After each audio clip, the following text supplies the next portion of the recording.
Dhaka lockdown কর্মসূচির দিনে রাজধানী জুড়ে কঠোর অবস্থানে ছিল আইনশৃঙ্খলা রক্ষাকারী বাহিনী। রাজধানীর প্রধান সড়কে গণপরিবহন ছিল কিছুটা কম। আওয়ামী লীগের জ্বালাও পোড়াও কর্মসূচির প্রতিবাদে বিক্ষোভ করেছে বিভিন্ন রাজনৈতিক দল। দলটির কেন্দ্রীয় কার্যালয়ে আগুন দেওয়ার ঘটনাও ঘটেছে এদিন।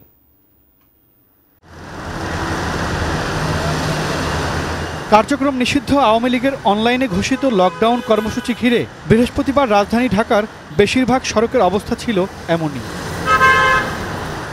ক্ষমতাচ্যুত প্রধানমন্ত্রী শেখ হাসিনা সহ ৩ আসামির বিরুদ্ধে মানবতা বিরোধী মামলার রায় ঘোষণার দিন ধার্যের তারিখে সকাল থেকেই রাজধানীর প্রতিটি প্রবেশ পথ ও মোড়ে মোড়ে আইনশৃঙ্খলা রক্ষাকারী বাহিনী কঠোর অবস্থানে ছিল।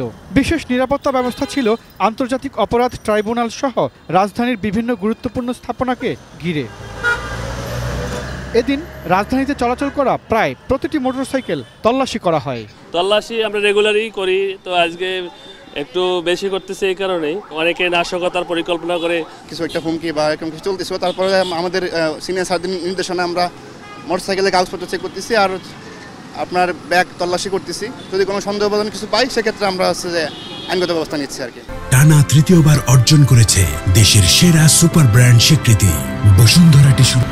গণপরিবহন ও অন্যান্য যানবাহনে সন্দেহজনক কিছু দেখা দিলে তাও তল্লাশি করেছেন পুলিশ সদস্যরা। সড়কে পুলিশের পাশাপাশি বিজিবির 14 প্লাটুন সদস্য মোতায়েন করা হয়, টহল দেয় সেনাবাহিনীও। রাজধানীর ধানমন্ডি 32 নম্বর সড়কেও আইনশৃঙ্খলা রক্ষাকারী বাহিনীকে কঠোর অবস্থানে থাকতে দেখা যায়। লকডাউন প্রতিহত করতে 32 নম্বরের সামনে অবস্থান নেন একদল মানুষ। সপ্তাহের শেষ কর্মদিবস বৃহস্পতিবার সাধারণভাবে যানজট থাকলেও এদিন ঢাকার বেশিরভাগ সড়কে গাড়ি চলাচল ছিল কম।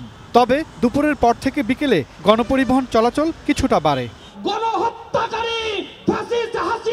বৃহস্পতিবার রাজধানী ঢাকার পথে পথে অবস্থান নিয়েছিলেন বিএনপি, জামায়াত ইসলামী, এনসিপি ও অন্যান্য দলগুলোর অঙ্গ সংগঠনের নেতাকর্মীরা। কোথাও কোথাও মিছিল করেছেন তারা। রাজধানীর শহীদ আবরার ফাহাদ অ্যাভিনিউতে আওয়ামী লীগের কেন্দ্রীয় কার্যালয়ের সামনে বিক্ষোভ করেছেন অনেকে। দুপুরের পর কার্যক্রম নিষিদ্ধ আওয়ামী লীগের কেন্দ্রীয় কার্যালয়ে আগুন ধরিয়ে দেয় বিক্ষোভকারীরা।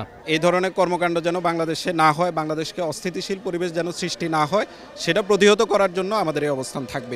যানবাহন সবই চলাচল করছে নিয়মিত। তো আমরা বলতে পারি যে হাসিনা যে আমাদের দিছে কর্মসূচি, এটা আসলে জনগণ প্রত্যাখ্যান করেছে।